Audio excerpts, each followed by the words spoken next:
였기 때문에 이거는 등기부 양식은 미리 이제 처음에 이걸 만들었던 사람들이 정해놨기 때문에 내가 기분이 안 내켜 따라가야 돼. 갑구가 뭐냐, A구라고 하든가 B구라고. 그거 따라가야 돼. 가부를 누가 그래도 따라가야 돼. 정해졌어 그냥 이름을.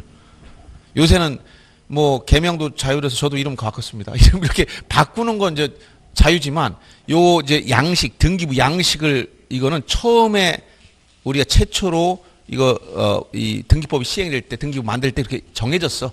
물론 일본 애들이 처음 했던 걸 따라가니까 이렇게 갈 수 있지만 지금 이걸 바꿀 수는 없고 등기부는 표제부, 갑구, 을구 이게 한 세트야.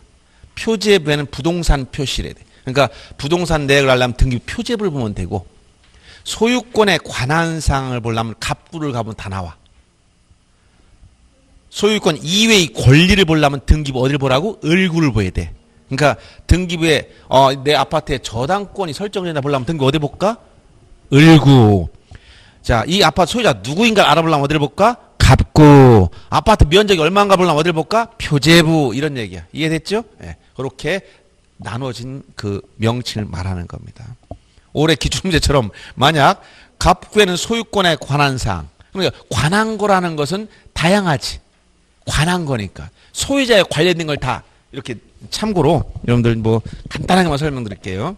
이제 등기부는 이렇게 기본적으로 이렇게 생각하시면 돼요. 이렇게요. 건물이 하나 있다. 그러면 여기에 처음에 이제 앞에 대문 앞에 크게 이렇게 문패를 만들었대. 대문 앞에 문패 하나 만들어. 문패는 뭘로 이름 쓰게 해줘. 여기다 이제 이 전체 이제 부동산 내역을 써줘야 돼. 안으로 들어가지 않고도 그냥 껍데기만 보도 알 수 있게. 이 건물, 구조, 종류, 면적이 얼만가? 이건 어디 본다? 요 앞에다 큰 패착을 써놨어. 이게 표제부야. 요거를 표제부. 요게 이제 요 부동산 내역을 표시해 주는 거야. 근데 부동산, 여기 가보면, 만약 방이 2개 있다. 그러면 큰 방, 안방이 하나 있고. 요새 사랑방이라는 말 잘 안 쓰나? 작은 방, 사랑방. 방이 2개 있는 건물이야. 안방엔 누가 살까? 주인이 살고 있어. 사랑방은 누가 살까? 아, 손님. 그렇지. 이게 이제 사랑방 손님. 이해되죠? 안방 주인, 안방 마님. 사랑방 손님. 그러니까 여기에 이제 크게 요 폐차, 문패, 폐찰과 같은 의미를 갖고 안방을 만들어 놨다는 거야. 안방. 요 안방에다는 주인이 살고 있으니까 이게 갑구야, 갑구. 쉽게 얘기하면 갑구. 소유자에 관한 건 다 여기다 집어넣는 거야. 안방에다. 그러니까 소유자가 누구인가도 중요한 거고 요 소유자한테 누가 채권자 가압류 신청했다든가 뭐 이런 거 많잖아요. 또 소유권 이전 가등기를 했다든가 소유권을 제3자에 넘기기 위한 조치로서 가등기만 할 수도 있어요. 이런 건 전부 다 소유권에 관한 사항이에요. 관련된 갑구에 들어가야 다. 그 다음에 이건 손님이니까 이건 주인은 잘 안 바뀌잖아. 근데 요 사랑방 손님은 어떻게 돼? 일시적인 거잖아. 그러니까 주인이 허락해 들어가는 거야. 알았습니까? 그래서 설정을 해주는데 이건 을구, 작은 방, 이거 사랑방. 이게 이제 사랑방이라는 거예요. 알겠습니까? 아파트 면적이 예를 들어 50제곱미터짜리 아파트야. 방이 2개 있습니다. 소유자가 A야. A가 B보다 잠깐 우리 집에 와서 살래? 어떻게? 초대했어. 전세권 설정. 알았어요? 그럼 얘는 전세권자는 손님이니까 영원히 있는 게 아니지. 기간이 지나면 나가는 거야. 잠시 있다가. 설정 언제 효력이 생긴다고? 전세권 등기라면 전세권자 효력이 발생하고 나가면 다 말소만 끝나는 거예요. 또 A가 은행에 돈을 빌렸어. 돈을 빌리면 어떻게 돼? 이 빌린 사람은 내가 너 뭐 먹고 빌려주냐? 담보로 잡자. 니네 집에 들어가 있을래? 어디? 사랑방에 들어가 있을래? 언제? 줄 때까지. 뭘 설정한다? 근저당권 설정하고. 전부 다 소유자가 허락해야 되는 거예요. 그래서 이건 소유권 이외의 권리는 소유권자가 설정해 주는 거예요. 이렇게 간단하게 이해하시면 이제 등기부는 이렇게 표제부, 갑구, 을구 이게 한 세트로 구성됐다라고 하는 것이고 표제부는 부동산 표시로서 그냥 물리적인 내용만 써준 것이고 요 갑구는 소유권에 관한 사항을 다 집어넣는 것이며 을구는 소유권 이외의 권리를 다 기록해 주는 것을 말하는 거예요. 이렇게 등기부는 이렇게 구성되어 있다라고 이해하시면 되겠습니다. 자, 이제 이어서 자, 이게 이제 이원적 공시 방법이 이렇게 됐다 했죠. 그래서 먼저 등록하는 절차가 있고 그다음에 등기하는 절차로 진행되더라. 그러면 토지라는 건 양쪽에 다 공통적으로 적용돼. 건물이라는 것은 뭐지? 토지대장이 아니잖아. 건축물대장이잖아. 그러면 건물을 관리하는 건축법에서 관리하는데 이건 공시법 취급하지 않고 누가 취급한다? 공법 시간에 들어가 있어. 그 속에. 공법 영역에. 그러니까 건물 등록한 절차는 여기서 취급을 안 해. 공법 시간에 배우는 거야. 근데 건물도 등기는 권리변동이 생기면 등기는 해야 되겠지? 등기는 전부 다 등기법에 다 취급한단 말이야. 그래서 양쪽에 공통적으로 적용된 토지를 놓고 이해를 시킨 겁니다. 선 등록 후 등기 절차. 그래서 대장과 등기부로 이렇게 두 번씩 나눠지는 걸 뭐라고 한다? 이원적 공시방법. 예외가 없습니다. 공시를 두 번씩 해줘. 그리고 이것은 불필요한 것을 두 번 반복하는 것이 아니고 각각 특화되는 거야. 분업하는 거예요. 사실관계는 누가? 소관청에서 시장 등이 대장에 등록해서 관리하고, 권리관계는 사법부 소속이 등기부에 가보니까 여기에서 등기해서 관리하더라는 얘기예요. 양자는 부합해야 되는데 아까 일치하지 않는 사유가 생기면 어떻게 된다? 사실관계는 어떻게 한다? 대장을 기준으로 등기부를 바꿔서 일치시켜 줬고, 이걸 뭐라고 표현했지? 부동산 표시 변경 등기를 통해서. 권리관계는 서로 일치하지 않을 때 등기부를 기준 어딜 바꿔서? 대장을 바꿔서 일치해 줬는데 이걸 뭐라고 표현했다? 소유자 표시 변경 등록을 통해서 일치시켜주면 된다 이 얘기입니다. 그럼 양자가 딱 균형이 맞았잖아. 그럼 이제 일치했으니까 훌루랄라 이제 할 일이 없네. 그럼 어떻게 돼? 지적 공무원들 다 집에 가세요. 등기 공무원들 다 집에 가세요. 이래야 될까? 일치 다 끝났는데 뭐 할 일 없을 것 같지? 에? 할 일 없을 것 같죠? 그러나 계속 얘들이 뭘 하고 있어. 그래서 요 세종특별자치시 지적과에 가보니까 담당 공무원들이 매일 출근해 뭘 일하고 있어. 뭐냐 봤더니 어떤 애는 토지를 자른 사람, 분할 합병하는 사람, 지목을 바꾸는 사람, 별의별 일이 다 생긴다는 거야. 또 등기소에 갔더니 등기관들은 이제 끝난 줄 알았더니 계속 또 이러네. A가 영원히 가지고 있는 법이 없는 거야. 팔아먹고 설자하고 계속 등기가 또 일어나. 무슨 얘기 하겠어요? 그러면 이렇게 한번 딱 등록해서 일치가 딱 균형이 맞았다면 끝난 게 아니라는 거야. 이 변동사항이 계속적으로 생긴다는 거예요. 그러면 만약에 이런 사실관계는 어떻게 예를 들어서 토지를 자를 수가 있다는 거예요. 이걸 토지 분할. 소유자 자를 수 있죠. 바로 잘랐어. 500제곱미터 잘랐어. 종초동 10번지 잘라서 두 개로 잘라놨어. 250제곱미터 두 필주 분할해버렸어. 그러면 자, 10번지 토지는 면적이 500이 얼마 줄어들었어? 200 줄어들었지. 그러니까 요 대장에 든 면적이 여기 뭐가 생겼어? 변화가 생겼잖아. 이걸 잘라놨는데 그대로 그냥 500 놔두면 돼요, 안 돼요? 그럼 이 장부 믿고 거래할 사람이 없어. 믿을 수가 없어. 공신력이 없어. 맞지 않는 걸. 그러니까 사실관계 부합하도록 맞춰줘야 되는 거예요. 알았어요? 요게 바로 지적이 하는 일이야. 토지를 분할한 지적. 이 지적에서 하는 일이 뭐냐? 이 토지에 변동사항이 생기면 전부 다 관리해야 돼. 분할하고 합병하고 지목 변경하고 이런 각종의 변동사항이 생긴다는 거야. 도시개발 사업을 한다든가 택지개발 한다든가 이런 사업이 진행되면 토지 표시에 다 변화가 와. 그럼 그걸 어떻게 돼? 전부 다 조사 청량해서 지역공부에 여기다 다 뭐 해야 되나? 등록을 해줘야 돼요. 자, 그럼 문제를 한번 보세요. 여기서 뭐가 문제되냐? 토지를 잘랐어. 그럼 조사해서 자, 이걸 토지 이동이라고 나중에 얘기할 거지만 면적이 10번지가 250제곱미터로 바꿨네. 정확하게 사실관계. 이거 잘랐으니까 10번지는 이렇게 됐고 이건 10에 1번지 떨어져 나갔단 말이에요. 알았어요? 그러면 여기를 딱 바꿔놓으니까 동시에 어떻게 된다? 등기부와 안 맞아버려. 왜 안 맞는다? 공시방법이 이원화됐기 때문에. 한쪽만 바꿨잖아. 그럼 어떻게 돼? 이런 문제 해결하려면 반드시 다른 쪽을 바꿔야 되는 거야. 이쪽을 바꾸면 의무적으로 이쪽을 바꿔야 돼.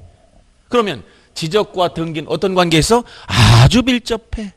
아주 밀접해. 동전의 양면이야. 바늘과 실이 관계야. 한쪽 바꾸면 이쪽 반드시 바꿔야 돼. 왜? 안 바꾸면 국가에 관련 장부가 안 맞아버려.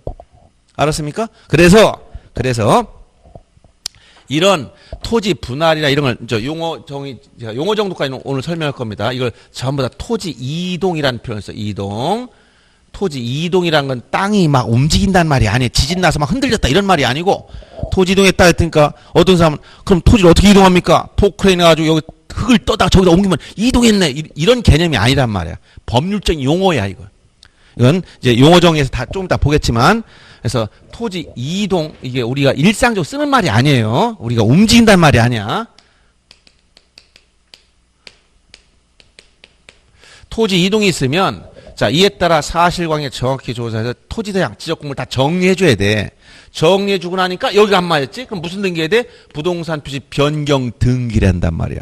그러면 이 지적에서 하는 일은 이건 국가가 해줘요. 토지를 등록하는 업무니까 국가가. 알았어요? 근데 요 등기 쪽은 어떠냐? 이건 아까 밑에 뭐가 있다고 했어? 민법이 놓여있다고 했잖아. 민법의 기본 원리가 뭐야? 민법 기본 원리가. 민법은 공법이야, 사법이야, 일단. 뭐요? 사법이라고 알았지? 사법인데 사법이 대표적인 게 민법이야. 민법의 가장 기본적인 원리가 뭡니까? 사적자치. 내가 팔고 싶으면 팔고 싫으면 안 파는 거야. 설정하고 싶으면 하고 싫으면 않는 거야. 자기 마음대로 한다는 거예요. 자기들 개인 간의 자유로운 거래에 따라서. 국가 너 팔아. 너 설정해. 이런 게 아니고 반드시 해. 이게 아니고 하고 싶으면 하고. 이게 뭐야? 바로 계약이란. 계약 자유원칙에 따라 조건이 맞으면 청약 의사표시, 승낙 의사표시 이 서로 합치가 되면 성립하는 거.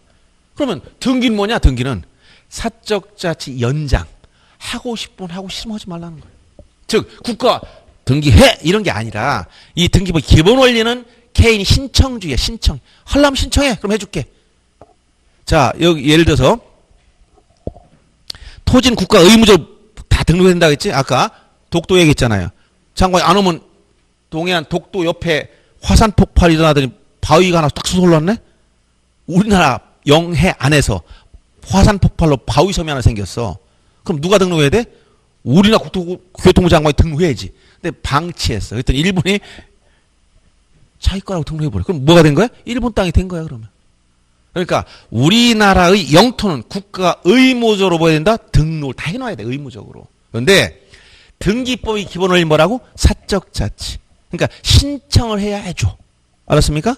그럼 만약에 저기 독도 옆에 화산 폭발로 바위섬이 생겼다면 국토교통부 장관, 국가는 의무적으로 등록해야 되는 거예요. 그러나 그걸 등기하고 하는 건 누구 맘이다? 그거는 신청주의가 적용되기 때문에 등기 신청에만 등기가 이루어진다 이 얘기예요. 이해됩니까? 그러면 여러분들 예를 보세요. 세종시에 지금 여기 화재가 났어. 그럼 소방관 출동할까 안 할까? 당연히 불 끄러 가지. 의무니까. 예를 세종시에 세종공인중개사 사무소에서 오늘 잔금을 치렀습니다. 조치원 등기소 와서 등기 서류 뺏어갈까? 아니면 신청해야만 해줄까? 그럼 신청하면 안 해준다는 거야. 오늘 잔금 치렀는데 이 소방공무원하고 달라. 등기공무원들은 와서 안 해줍니다. 가서 원하는 사람이 해달라고 요구해만 해줘. 신청주의가 적용된다 이런 얘기예요. 그러면 지적에서는 이제 여긴 직권주의가 적용되고 여긴 신청주의가 적용돼 버린다는 걸 알 수 있죠. 특징이 다른 게 나타난단 말이에요. 그래서 먼저 이 토지 이동에 있어서 사실관계의 토지 표시에 변동이 생기면 요 토지 표시는 국가가 관리하기 때문에 요 등기부의 면적도 국가가 바꾸어줘요. 알았어요? 요 부동산 표시 변경 등기를 누가 하느냐? 국가가 한다. 누구? 요 시장 등이 등기를 해. 알았어요? 등기해줘. 등기주세요라고 신청한단 말이야. 근데 등기와 관련해서 용어가 좀 다른 표현이 있어요. 예를 들어서 등기소에서는 이렇게 등기소가 있다고 칩시다. 그러면 여러분들이 등기하러 갈 때 예를 들어서 이렇게 A가 땅을 팔았다. 그럼 계약하고 잔금 주고 나중에 등기하려면 가서 등기해 주세요라고 신청을 해야만 이 등기소에 있는 등기관이 이걸 접수해서 움직인다 얘기예요. 그런데 이 신청 주체가 이렇게 여러분 같이 개인일 땐 용어를 뭐라고 쓴다? 신청이라는 표현을 쓰지만 신청한 주체가 개인이 아니고 관공서야. 그러면 신청이란 말 안 쓰겠다는 거예요. 용어를. 즉 시장 같은 사람, 소관청, 시장군수청장이 국가기관 장의 위치에서 이걸 신청했다는 거예요. 그럴 때는 용어를 우리는 대등한 공무원이니까 아래 것들이 일제시대처럼 이렇게 신청합니다. 이런 말 안 쓰고 부탁합니다. 이런 용어를 쓴다는 거야. 그 용어를 뭐라고 한다? 촉탁한다. 자, 보세요. 일반 신청, 여기 뭐라고? 촉탁. 주체가 누구일 때 관공서가 등기 신청할 때는 뭐라고 한다? 용어를 촉탁이라는 말 쓰는 거예요. 결국 신청과 다를 바가 없지만 명칭을 바꾸는 거고 특혜를 몇 개 더 주는 거야. 일반인들은 믿을 수 없으니까 검증 절차가 막 필요하잖아. 의무자, 즉, 뭐, 매도인 같은 사람, 이런 사람, 매도인 인감증명 가져와라, 뭐, 여러 가지 등기필 정보 내라, 막 다 따져. 그러나, 관공서는 믿을 수 있어. 그러니까, 이런 것도 필요 없다. 등기필 정보 안 내도 돼. 인감도 필요 없다. 바쁘면 등기우편으로 보내줘라. 일반인들이, 나도 바쁜데 등기우편, 안 돼요, 그런 거는. 이런 특혜 몇 개 있어. 그러나, 용어가, 개인이 할 때는 등기해달라고 요할 때는 신청하는 말 쓰고, 관공서는 뭐라는 말 쓴다고? 촉탁이라는 걸 쓰는 거예요. 그리고 경우에 따라 등기관이 직접 하는 법률에 직권하는 경우도 있고, 이의신청 과정에서 법원에서 등기관이 명령을 내리는 경우가 있어요. 이렇게 절차에 계신 크게 네 가지인데, 관공서가 등기 신청할 때 용어를 뭐라 쓴다고? 촉탁이라고 한단 말이에요. 그러면 여기서 토지 분할했어. 그럼 토지 이동이 생겼으면 이에 따라 대장을 정리하고 나서 등기부를 바꿔야만 요 불일치 문제 해결되는데, 요 등기부를 바꾸는 걸 누가 한다고? 요 시장 등, 즉 소관청이 해준단 말이야. 국가가. 이걸 뭐라고 한다? 이걸 등기촉탁. 알았어요? 요거 이쪽을 바꾸는 걸 뭐라고 표현한다고? 등기촉탁이라고 한단 말이야. 등기촉탁을 통해서 표제부를 바꾸어야 돼, 이제 이렇게. 그래서 다시 요 불일치를 해결해 줘야 돼, 이거를 이제 일치게끔. 그러면 자, 여기 등기촉탁 제도가 왜 생겼어, 이게? 왜 생긴 거야? 왜? 이런 제도 나온 이유가 뭐예요? 공시방법 이용해서 나온 거야. 즉 장부가 두 개씩 있으니까 한쪽을 또 바꿔야 될 거 아닙니까? 쉽게 이해하면 국가가 의무적으로 바꿔준단 말이야. 그래서 등기촉탁 제도는 뭐 때문에 나왔다? 이원적 공시방법 때문에. 국가가 이거 바꿔놔버려, 아예 이렇게. 근데 여기 권리 변동은 이제 아까 이렇게 A가 소유자지만 이렇게 A가 이걸 팔아먹을 수 있잖아. 팔고 안 팔고 이 토지 등 건물 똑같아. 누구 마음이야? 개인 간의 사적 자체에 따라 계약 자유원칙에 따라 팔고 사고 마음대로 하잖아요. 그럼 이 등기도 누가 하는 거야? 자기들이 신청해야만 돼. 신청해야만 움직여. 등기관들은 자, 여러분들 이제 이런 개념을 이해해야 돼. 이제 이 공시법을 이해하려면 제가 하는 표현을 잘 알아야 됩니다. 제가 하는 말 속에 다 녹아 있어요. 단순한 암기해서는 안 돼. 원리를 이해해야 돼. 자, 등기관들은 신청이 있어야 등기한다 했지? 오늘 조치원 등기소 갔더니 등기관 갑이라는 사람이 아침에 출근해서 있어요. 아침부터 저녁까지 개미 한 마리 안 들어오네? 개미 새끼 하나. 아무도 안 들어왔어. 열심히 근무했습니까? 놀고 있었습니까? 열심히 근무한 거라니까? 등기관 스스로 나가 설 일이 없는 거야. 앉아서 가지고 오면 받아 해주는 거야. 알았어요? 오늘 신청이 없다고 해서 노는 게 아니라 열심히 근무한 거야. 그럼 등기에 직접 나가서 막 쫓아다니면 하는 게 아니라는 거야. 아까 소방관이 아니라 했지. 불났다고 쫓아가는 사람이 아니야. 만약 등기관이 직권을 하면 오늘 출근해서 세종시 관내 부동산 다 조사해. 오늘 잔금 치는데 어디 있습니까? 몇 시야? 예약 딱 내가 가지러 갈게 서류. 이런 일은 꿈에서도 나타나질 않는다는 거예요. 그러니까 여러분들이 필요하면은 자기들이 가져와 신청해야만 해준다는 거야. 이게 등기법의 기본 원리야. 알았습니까? 신청하자면 등기관은 움직이질 않아요. 그러면 등기관은 선물 하나 해주고 싶다. 그럼 뭘 갖다 주면 제일 좋을까? 움직이지 않는다 했지. 하루 종일 앉아있어야 돼. 그 사람이 가는 거는 화장실 담배 피러 가는 거 빼고는 책상에 앉아있어야 하니까 쿠션만 하나 선물하면 됩니다. 그럼 열심히 근무하라는 얘기야. 알았어요? 방석 튼튼한 거 갖다 주고 앉아있어라. 근데 지적공무원 뭐라고? 지적. 여기 아까 토지를 등록한 사람들. 이 사람은 사실관계는 책상에 앉아서 서는 걸까요? 현장에 나가서 지목이 뭔지 보여야 되고 측량 필요하면 측량 전문가인 수행자한테 맡기고 그 결과를 확인해 봐야 되고 이렇게 다 필요해. 그러니까 이 사람들은 주로 앉아있는 게 아니라 현장을 누비해야 돼. 알았어요? 지적에서는 뭐야? 사실관계 확인 후에서는 토로 다녀야 돼. 즉 심사 방법이 요 등기관이 심사할 때는 등기소에서 심사할 때는 서류만 가지고 심사해. 현장에 나가보지 않고 실체 관계 따져보지도 않아. 근데 지적 공무원들은 현장에 나가서 다 확인해야 돼. 이걸 여기서는 실질적 심사를 한다. 여기서 등기관들은 형식적 심사만 한다. 이렇게 얘기하는 거예요. 차이가 있죠? 이렇게 기본 원리를 이해하시면 되겠습니다. 자, 그래서 이런 사실관계에 관련돼서는 이런 분할 같은 토지 이동이 있으면 이에 따라서 지적공무원 대장을 정리하고 나서 국가가 즉 소관청이 등기부를 그냥 바꿔줘. 이걸 뭐라고 표현한다고? 등기촉탁이다라고 했고, 왜 등기촉탁 제도가 생겼느냐?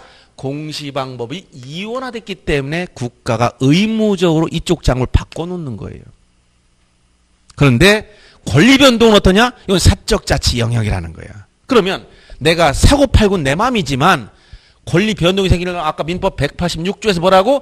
등기를 하여 효력이 생기니까 돈 다 주고 대금 다 지급했고 명도 인도 받아서 쓰고 있는데 등기 안 할 이유가 없지. 그럼 이전 결과하면 어떻게 돼? 등기소에 직접 신청을 해야 돼. 그러면 신청하면 등기관은 현장 나가보지도 않고 물어보지도 않아. 그래서 전부 다 심사해서 여기 권리변동이 생겼으니까 이에 따라 소유자를 바꿔줍니다. 즉 기준도 바뀐다는 거야. 이런 거 뭐라고? 소유권 이전 등기. 그러면 이렇게 소유권 이전 등기를 하면 기준이 되는 장부를 바꿔야 되지. 뭐부터 바꾼다? 이전 등기는 등기부부터 바꿔주는 거야. 권리변동은 어디? 등기부터 바꾼다. 그럼 여기 바꿨어. 바꿔봤더니 소유자가 누구로 바뀌었어? B로 바뀌었네. 근데 퇴장한 소유자가 누구로 돼서 A로 됐네. 왜? 이원적 공시방법 때문에 한쪽만 바꿔놨잖아. 그러면 여기를 또 바꿔야 될 거 아닙니까? 그럼 소유자가 내가 바꿨으니까 쫓아가서 빨리 이쪽 바꿔주세요 해야 되느냐? 그럴 필요가 없다는 거야. 그래서 부동산 등기법에 의하면 등기를 다 마치면 지체 없이가 즉시인지 바로인지 며칠인지 이 말 없어. 지체 없이.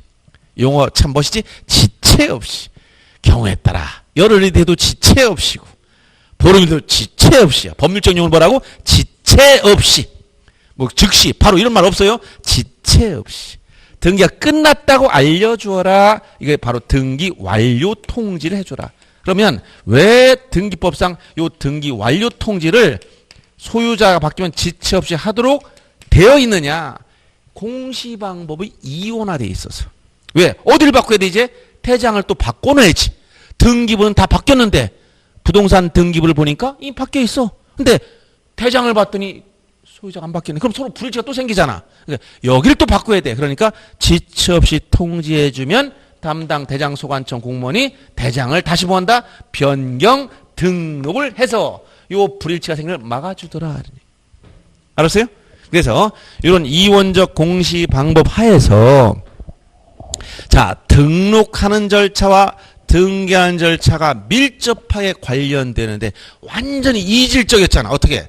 여기 토지를 등록할 때는 행정부 소속의 국토교통부 장관이 취급했고 등기하는 절차는 사법부 소속의 등기관들이 취급했고 알았어요? 근데 서로 이질적인데 장부가 이렇게 두 개씩 나눠서 공시하다 보니까 이 둘은 뗄래야 뗄 수가 없다. 한쪽을 바꾸면 반드시 한쪽을 바꿔주는 이런 아주 피드백이 계속적으로 움직이게 된단 말이에요. 알았어요? 그렇기 때문에 요 지적과 요 등기를 묶어서 공시법으로 같이 공부하는 거예요. 완전히 다른 거지만. 이해되나요? 예. 그래서 이런 내용들을 이해하시고 나중에 합격하시면 공시법 생각을 매일 해야 됩니다. 왜?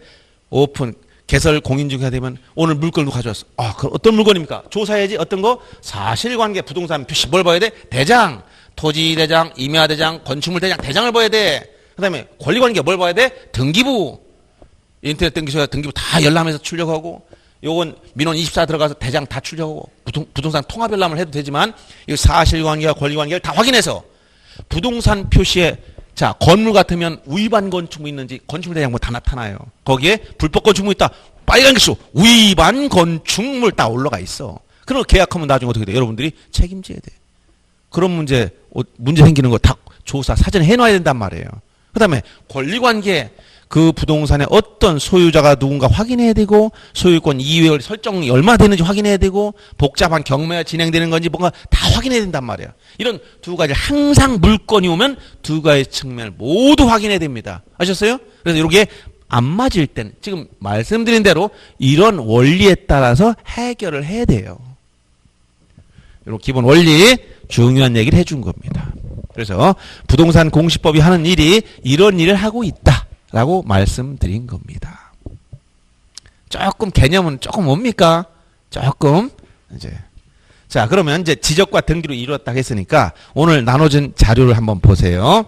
그래서 처음 공부할 때는 그래서 지적부터 공부하는 거예요. 왜? 등기하려면 아까 배경이 뭐라고? 민법이 있어. 민법 아무것도 안 된 사람한테 등기부터 막 얘기하면 알아듣지도 못해요. 기본 개념부터 안 돼 있기 때문에.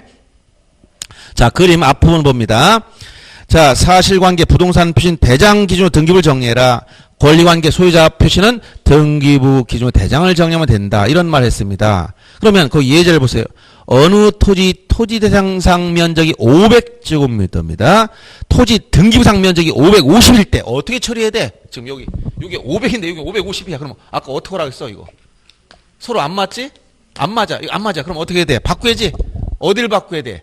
어딜 바꿔야 돼? 대장을 바꾸는 게 아니라 어딜 바꿔야 돼? 등기 바꿔야 돼. 이때 뭐 한다? 부동산 표시 변경 등기를 통해서 등기부를 이렇게 바꿔줘서 일치시켜주면 된다. 부동산 표시 변경 등기를 해야 된다. 이런 얘기야. 이해되죠?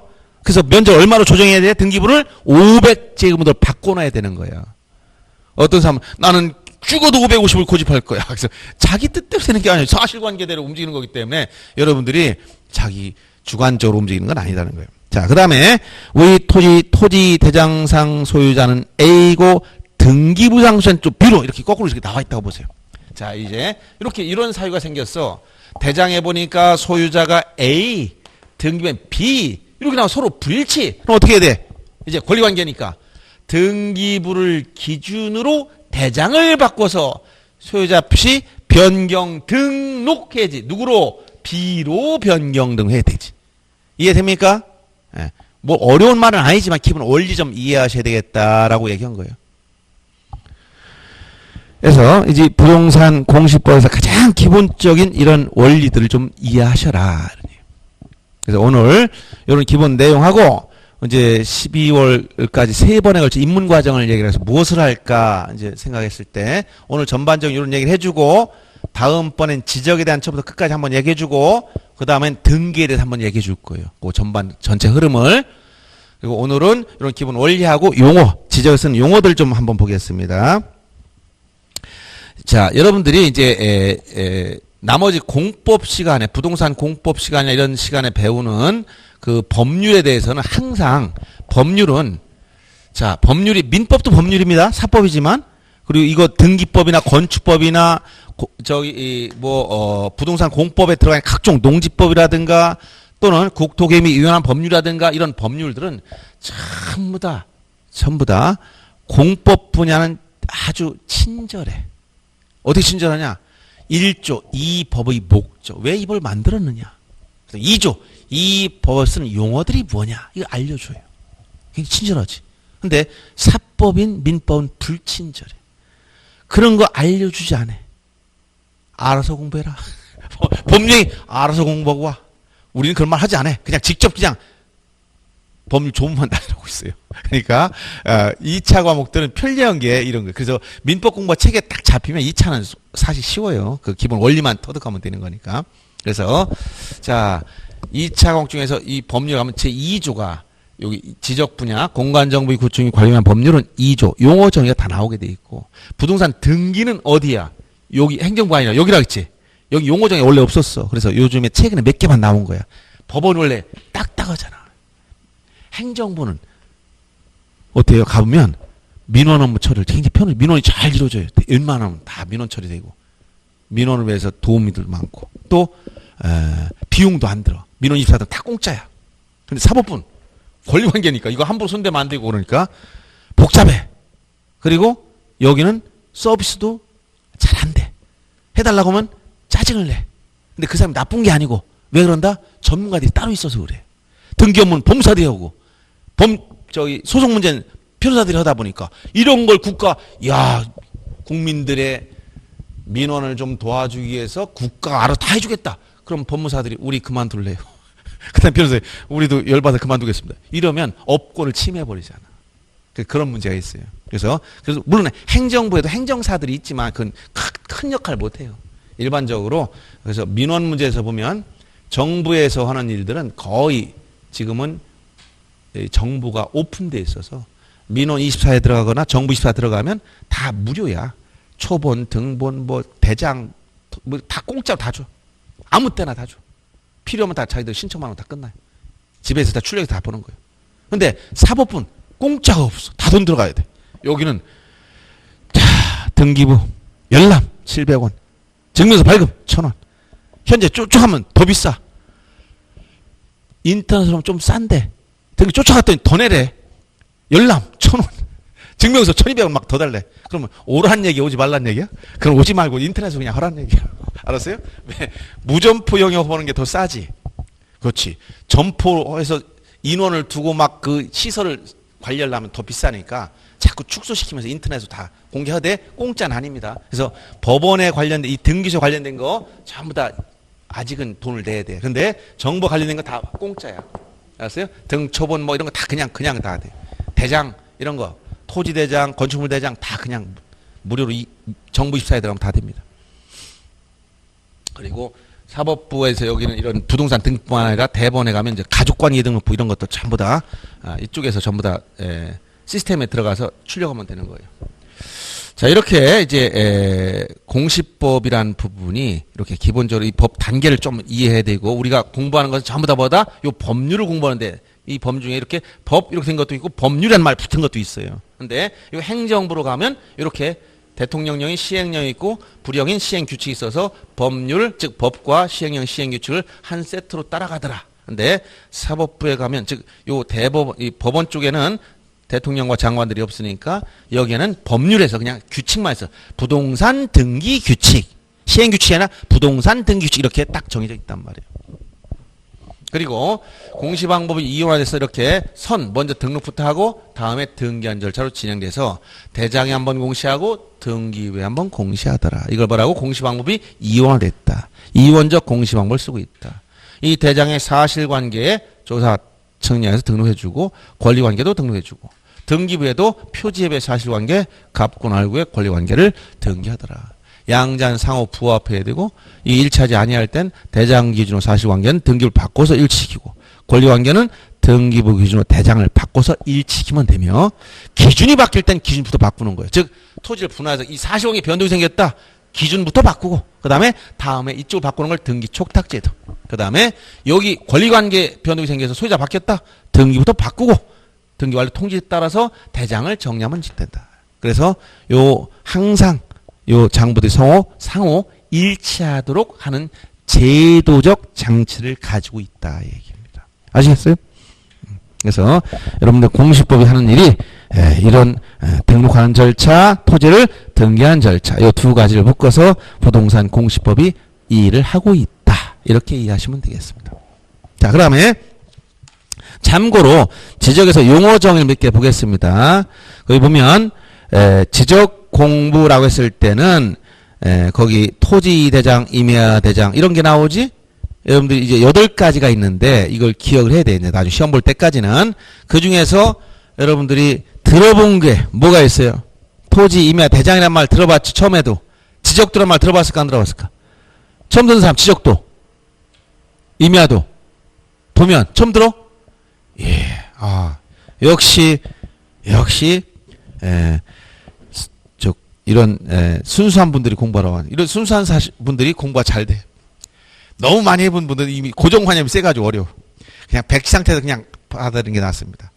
오죽했으면 지적도 임야도를 모를 정도가 됐으면 참 여러분들이 부동산에 대해서 별 관심은 없었다는 거죠. 웬만한 데 가면 그 군청이나 시청, 구청 앞에 가는 강아지를 또 입에 지적도를 물고 다닌다는 말이 다 있는데 보통 이 세종시 같은 경우는 시청 앞에 가면 강아지를 또 입에 뭘 물고 다닌다? 지적도를 물고 다닌다는 거야. 그 정도로 너 나나 없이 공무원들 밥 먹을 때 지적도 떼고 가가지고 그냥 본업은 따로 있고 부업으로 다 한다든가 이런 식으로 된단 말이에요.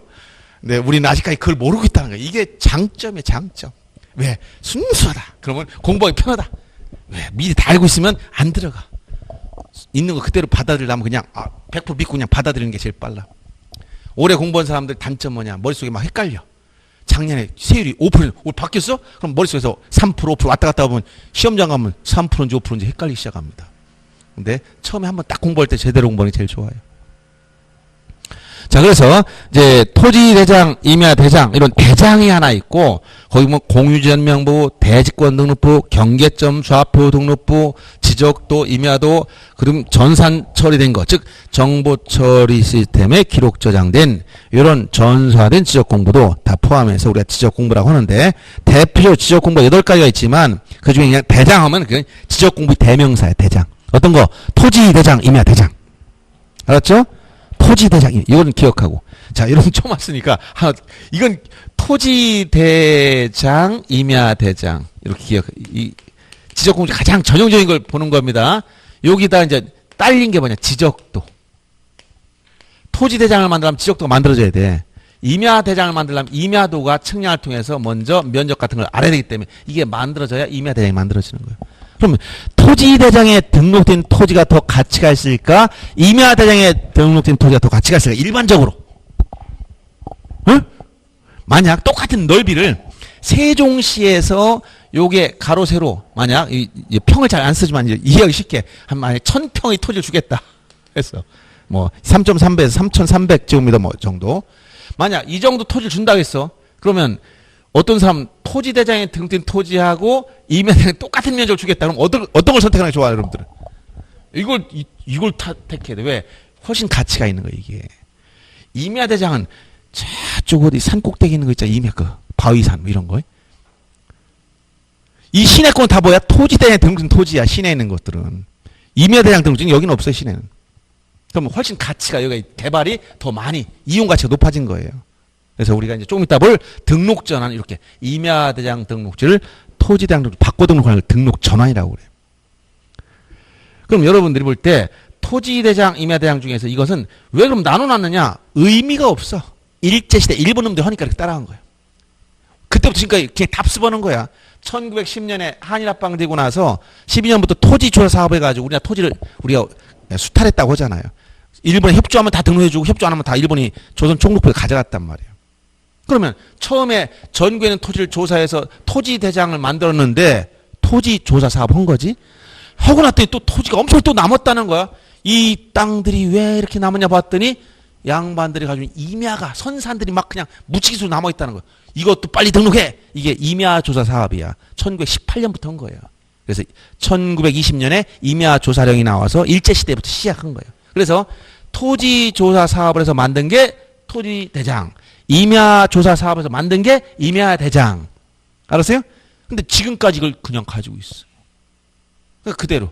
그러니까 결국은 토지 대장 등록지가 더 이용 가치가 높은 땅이 대부분 다 들어가 있어. 연역적인 차이밖에 없어요. 그래서 여러분 이렇게 생각하면 안 됩니다.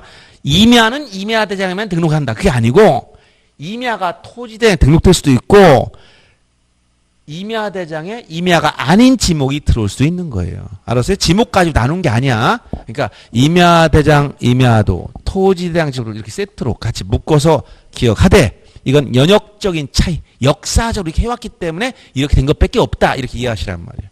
요게 네 가지 가장 기본적인 거니까 벌써 여기다가 전산화 시킨 거 이게 뭐야? 정보 처리 시스템에 기록 저장된 거. 이건 자동으로 따라가는 거지. 전산화니까. 전산 처리된 거니까 자동. 그러면 5가지는 기본적으로 먹고 들어가는 거야. 8가지 중에. 토지 대장 지역도, 임야 대장 임야도 전산화된 거. 빼놓고는 3가지만 알면 되지. 공유지연 명부, 배지권 등록부, 경계점 좌표 등록부. 이런 3가지 정도만 기억하면 돼. 이 8가지 뭐라고 한다고? 지적 공부. 지적을 공부란 얘기 아니에요. 지적에 관한 공적 장부다 이런 얘기지 지적을 공부하라는 얘기가 아닙니다. 총 8가지가 있다. 이렇게 알아두시면 되겠고요. 그 다음 거기 밑에 부동산 종합 공부는 지적 공부에 지금 나와 있어 안 나와 있어 여기? 지적 공부 속에 부동산 종합 공부 들어가 있어 안 들어갔어? 안 들어가 있잖아. 이건 지적 공부 아니에요. 그래서 부동산 종합 공부는 여러 가지 사항을 같이 묶어놓은 거예요. 토지 표시와 소유자, 건축물 표시와 소유자, 토지 이용 규제, 이건 공법상 제한 문제죠. 그다음 부동산 가격에 관한 사항 같은 것을 다 종합적으로 종합 정보를 정보관리체를 통해서 기록 저장한 걸 우리가 부동산 종합 공부다라고 해서 우리 이제 일사천리 뭐 이런 게 들어가면 인터넷 정부 민원 정부 24에 들어가면 일사편리, 일사천리 해가지고 통합 열람 시스템이 있어요. 거기에 보면 이게 다 들어가 있어, 같이. 그 다음에 연속 지적도란 말은 이거 지적도가 다른 겁니다. 여기 요 지적도는 다른 거야. 요거는 측량해서 만든 거지만 연속 지적도는 측량하지 않고 전사화된 파일을 이용해서 경계점들 연결해 작성한 도면이고 이것은 측량에 활용할 수 없다. 이걸 연속 지적도라고 합니다. 그 다음에 중요한 게 바로 이 지적 소관청. 여러분 너무 지금 뭐 본래 본강이 아니니까 다 알 필요는 없는데 중요한 단어는 뭐 소관청입니다. 이제 지적하면 항상 소관청 입에 달고 다녀야 돼. 소관청. 지적 소관청. 줄여서 그냥 소관청. 자, 토지 등록하면 누가 해야 된다 원래? 국가가 해야 되는데 국가를 대표해서 누구? 국토교통부 장관이 토지 등록을 해야 되는데 장관이 한가하다고 해서 바쁘다고 해서 바쁩니다. 세종특별자치시장 오늘 점심때 장관하고 점심 먹고 싶어. 오늘 연락했습니다. 만날 수 있을까 없을까? 시간이 없는 사람입니다. 세종시장이 연락해봤자 대꾸도 안 해요. 그럼 대통령이 잠깐 점심 때 보자 하면 시간 있을까 없을까? 그땐 항상 있어. 알았습니까? 그런데 그 정도입니다. 자기가 레벨이 봤을 때 그만큼 일이 많다는 거예요. 그렇게 한가하게 이럴 사람이 아니잖아. 그러니까 전국에는 토지 등록 업무를 장관이라 했는데 장관 보고 세종시에 오늘 분할 업무를 하러 가겠습니다. 지목 변경하라고 말이 안 되잖아. 그러니까 이 장관이 권한을 이걸 기관 우임이라고 그래. 국가 업무를 우임. 맞다. 토지 등록 업무는 국토교통부 장관이 한다는 건 국가 업무라는 거야. 토지 등록 업무는 국가 업무예요. 국가. 국가의 업무다. 이거를 그 소관청한테 우임 처리하는 거예요. 그럼 시장군수청장은 무엇이냐? 요 지적 소관청이란 요건 진짜 정확히 알아야 되기 때문에 각 시장, 이건 특별자치장도 포함된 겁니다. 군수, 구청장을 의미하는 건데 실질적으로 지적 업무를 처리하는 기관들. 물론 시장이 직접 하진 않겠지. 그렇지만 권한이 그렇다는 거예요. 담당 공무원들이 처리하겠죠. 그럼 요 시장은 뭐냐? 국가 업무인 토지 등록을 우임받아 처리한 지위를 가지고 있어요. 원래 지방자치단체로서의 시도 있고 그렇지 않고 어떤 국가기관으로서 역할하는 경우 두 가지 역할을 가지고 있어요. 시장, 군수청장 두 가지 역할이 있어. 지방자치단체라면 자치단체의 고유 업무가 있어. 그 자치단 고유 업무. 그 다음에 국가로부터 우임받은 국가 사무를 뭐 국세라든가 또는 위생 관련된 거라든가 또는 국방 관련된 업무라든가 이런 국가 업무를 우임받아 처리해 준단 말이야. 토지 등록 업무는 어떤 업무라고? 국가가 해야 될 거를 누가? 시장군수청장이 우임받아서 처리해 주는 거예요. 알았습니까? 그러면 요 시장, 군수, 이런 군수라는 건 뭐 어렵진 않죠? 구청장도 어려운 건 아닌데 요 시장은 뭐냐면 여기는 이건 구가 없는 시의 시장만 얘기해. 쉽게 얘기하면. 알았어요? 구가 없는 시 시장이어야 돼. 나중에 그 용어 정의를 보다 보면 좀 여러분 헷갈릴 수 있어. 쉽게 이해하게 제가 설명해 주는 겁니다. 예를 들어서 참고로 한번 보세요. 이 조문이 어려워서 여러분들 처음 공부하는 사람 말 뜻을 이해할 수 없으니까 자 224페이지 책을 잠깐 펴보세요.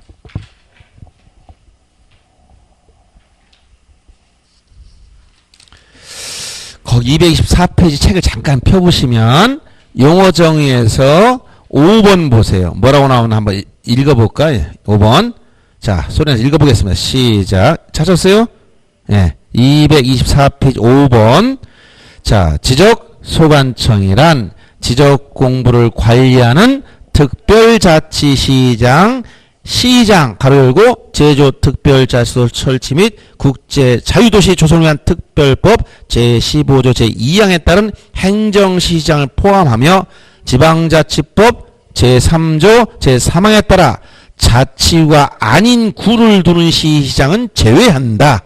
그리고 군수 또는 구청장, 구청장이란 자치구가 아닌 구의 구청장을 포함한다. 이걸 말한다는 거예요. 도대체 읽어봐도 무슨 말인지 머릿속에 들어와요 안 들어와요? 안 들어오는 게 정상이야. 이게 들어왔다. 그럼 비정상이야. 딱 들어왔어. 모습에 엄청난 능력, 초능력자 이거. 자, 그래서 이해하기 쉽게 지적 소관청에서 시장은 누구냐? 구가 없는 시 시장이라는 거야. 그러면 여기 보세요. 세종시가 이 세종특별자치시 시장이 있지. 세종시에 여러분 살고 있으니까 구가 있어요 없어요? 그러면 세종시장은 소관청입니까 아닙니까? 소관청이라는 얘기야. 그럼 대전시에 가서 대전시장 소관청입니까 아닙니까? 대전에 구가 얼마나 많아? 지금 7, 8개 되죠? 그럼 천안시에 가서 천안시장 소관청입니까 아닙니까? 헷갈리기 시작하네. 이제 또 천안시 구가 있나 헷갈리지? 가깝지만 있어. 동남구, 서북구 같은 구가 있지? 구가 있으니까 천안시장 소관청이 될 수가 없다는 거야. 아산시에 가서 아산시장 소관청입니까 아닙니까? 헷갈리기 시작하지? 아산에 구가 없어. 그럼 공주에 가서 충남에서 공주 구가 있을까 없을까? 없어. 그런데 그러니까 공주시장 다 소관청입니다. 충청도에서 예를 들어 제일 청정지역 청양 인구 제일 적은 지역이야. 다 빠져나가서 청양군 몇만 명 되지도 않아. 거기 시장 군수되는 거 간단하고 또 거기 도의원 되는 것도 제일 좋아. 그런 데 가서 인원 얼마 없으니까 청양 군수 소관청입니까? 군수. 그렇죠? 그 다음에 구청장. 이 구청장 아까 거기 가로 열고 뭐라 그랬어? 가로 열고 자치구가 아닌 구의 구청장을 포함한다 있어. 알았어요? 그러면 자 대전시 유성구청장 소관청일까요? 왜? 그러니까 그래서 이제 자, 그 이제 아직 이해 못해서 그러니까 요 구청장이라는 것은 구에는 자치구라는 것도 있고 행정구도 있어. 50만 이상의 대도시에는 분구해 가지고 행정구.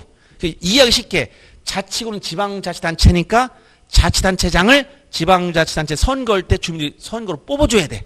근데 행정구는 뭐야? 이거는 행정 편의에서 나누는 거기 때문에 시장 임명해 주는 거지 선거로 뽑아주는 사람들이 아니야. 알았어요? 여기도 시도 뭐가 있다. 여기도 자치시가 있고 뭐가 있다. 행정시가 있다는 거야. 알았어요? 예를 들어 제주시가 뭐냐, 서귀포시가 뭐냐, 행정시라는 거야. 행정시. 주민들이 선거로 뽑은 게 아니고. 알았어요?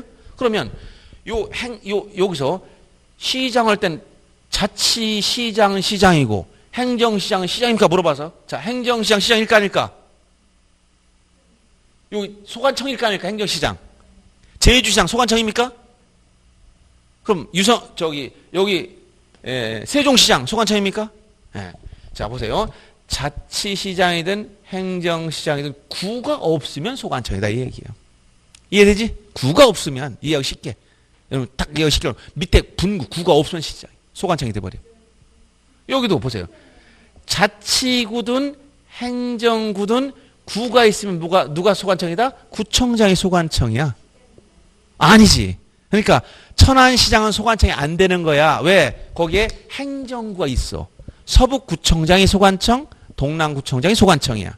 알았어요? 근데 공주시는 뭐가 구가 없네? 그러니까 뭐가 공주시장이 소관청이야.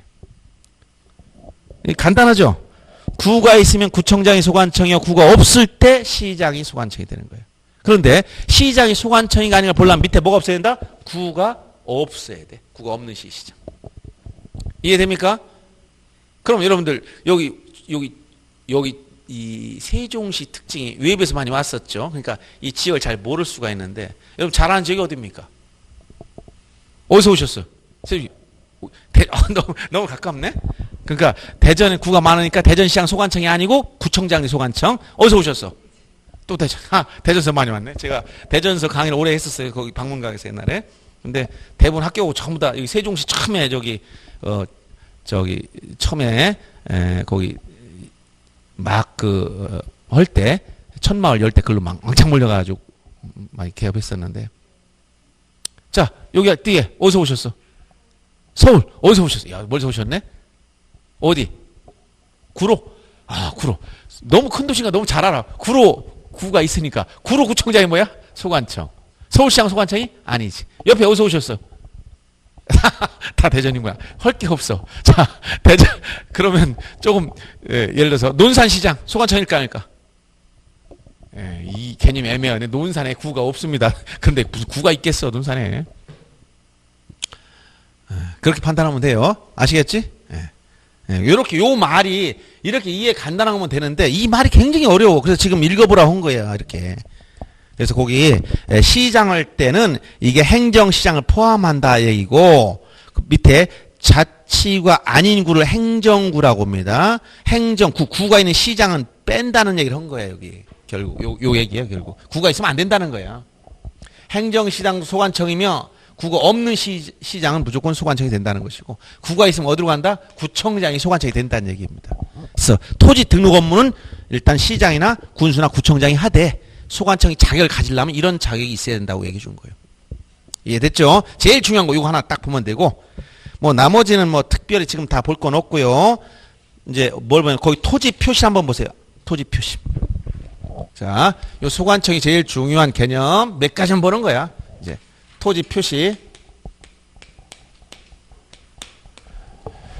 토지 표시 6가지를 항상 기억해야 돼요. 6가지. 항상 6가지가 있습니다. 예를 들어서 소재, 지번, 지목, 경계, 좌표,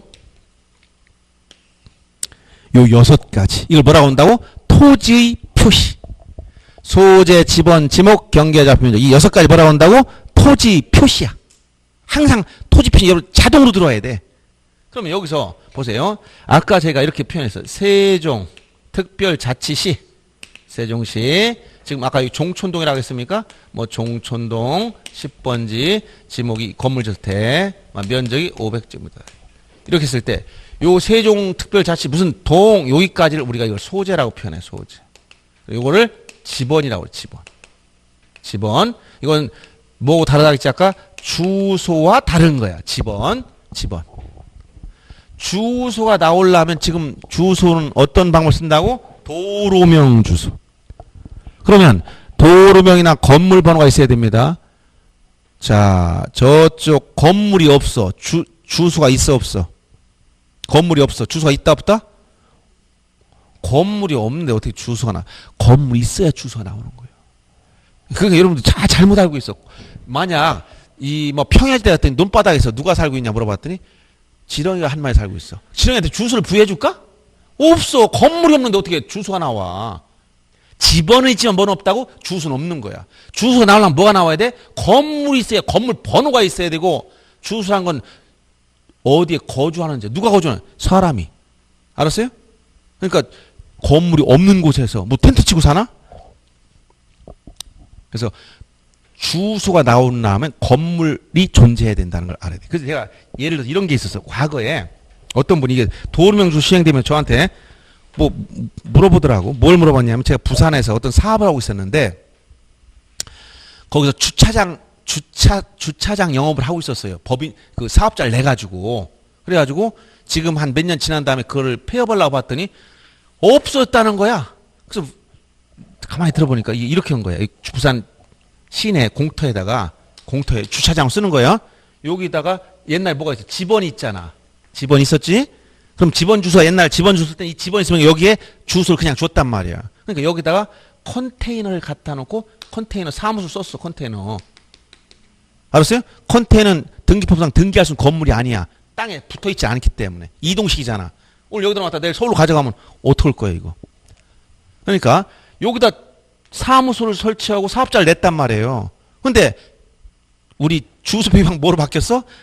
도로명주 다 바뀌어서 전면 시행돼 버리니까 지금 찾아보면 이건 뭐야? 건물이 없잖아. 그럼 주소가 있어 없어?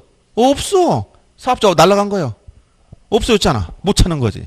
이런 경우가 있어요. 왜 없어졌는지 궁금하길래 도로명 주소 때문에 그렇다고. 뭐 무슨 사업이냐 물어봤더니 주차장이 어디서 했어요? 컴퓨터 보니까 공터야. 여기다 어떻게 해놓고 계셨습니까? 컨테이너. 컨테이너는 주소 표기가 안 됩니다. 주소가 없는 거야. 토지 지번에 있지만 너는 없다? 건물 번호가 부여 안 되잖아. 근데 무슨 주소가 나오겠어요. 이해됐죠? 네, 그래서 소재와 지번. 지번은 모든 토지의 번호가 다 붙어 있어. 번호가 여러분들 주민번호 있듯이 토지에는 뭐가 있다? 번호가 붙어 있어. 숫자로 하나씩 다 들어가 있어요. 이렇게 소재, 요까지가 소재, 요걸 뭐라고 한다? 지번. 주소가 아니라 지번. 그다음에 요건 지목이라고 그래. 토지 용도. 지목. 여러분들 이 지목이 이렇게 쓰면 이게 뭐야 이게? 토지. 이게 뭐야? 토지. 무슨 땅을 때 지자고. 이건 무슨 목자예요? 에? 토지 누니까 그럼 지목이?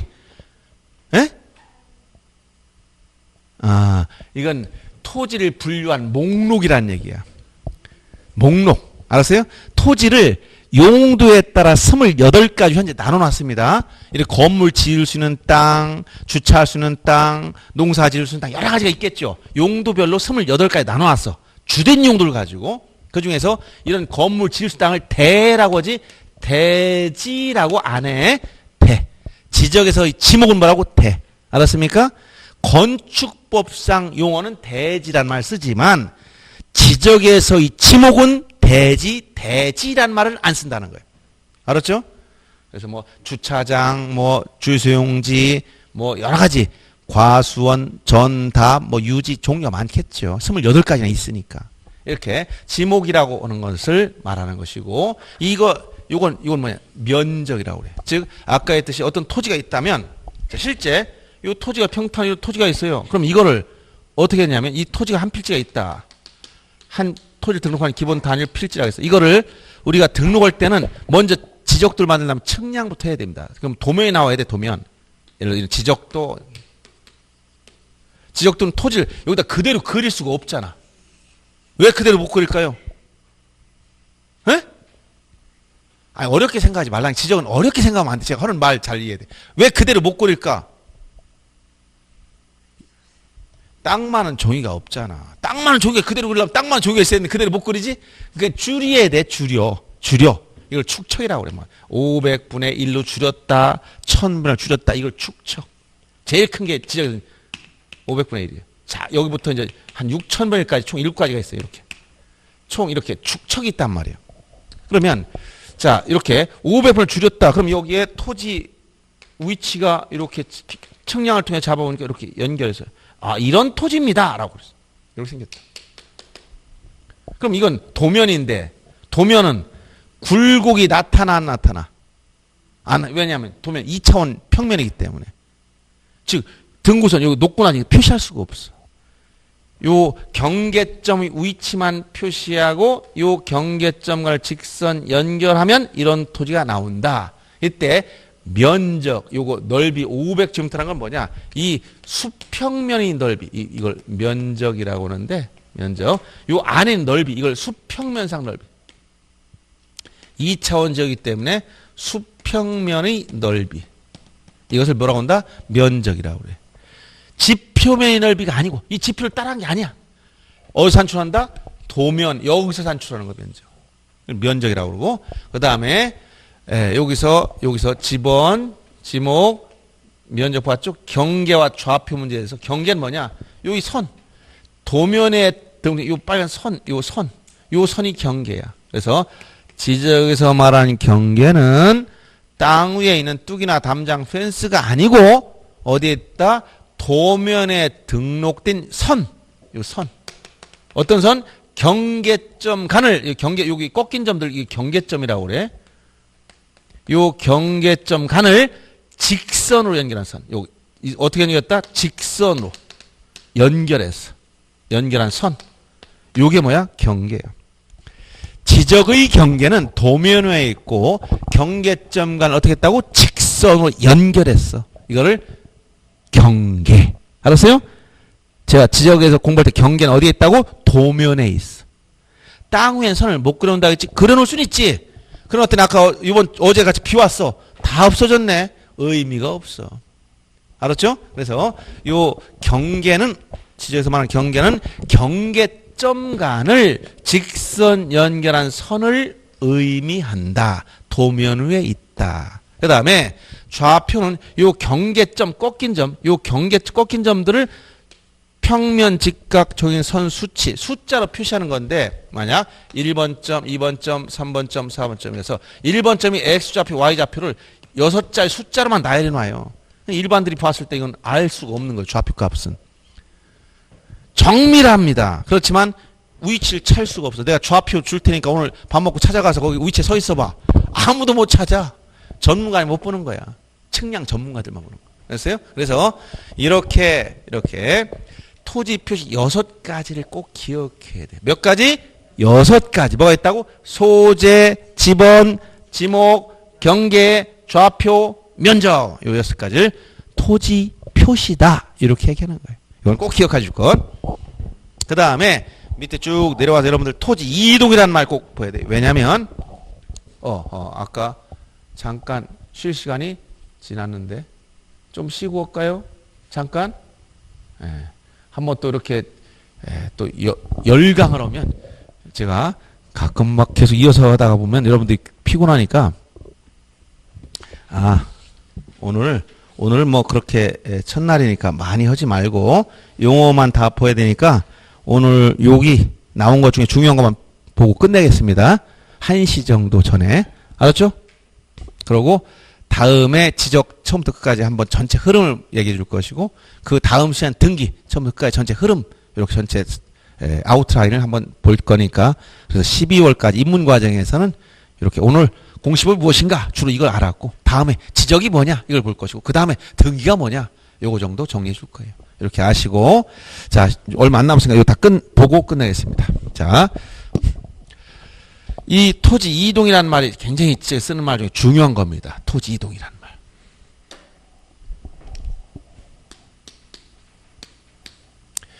이것은 토지 이동이라는 말은 일상적인 용어가 아니에요. 이거는 전문 용어이기 때문에 그대로 써야 됩니다. 그래서 이 이동이라는 말 자체가 한자를 제가 간단히 써놨지만 이렇게 써요. 어디 이사 간다 할 때 뭐 이렇게 움직이는 거 이런 걸 의미하는 게 아니에요. 또 같고 다르고 그래서 토지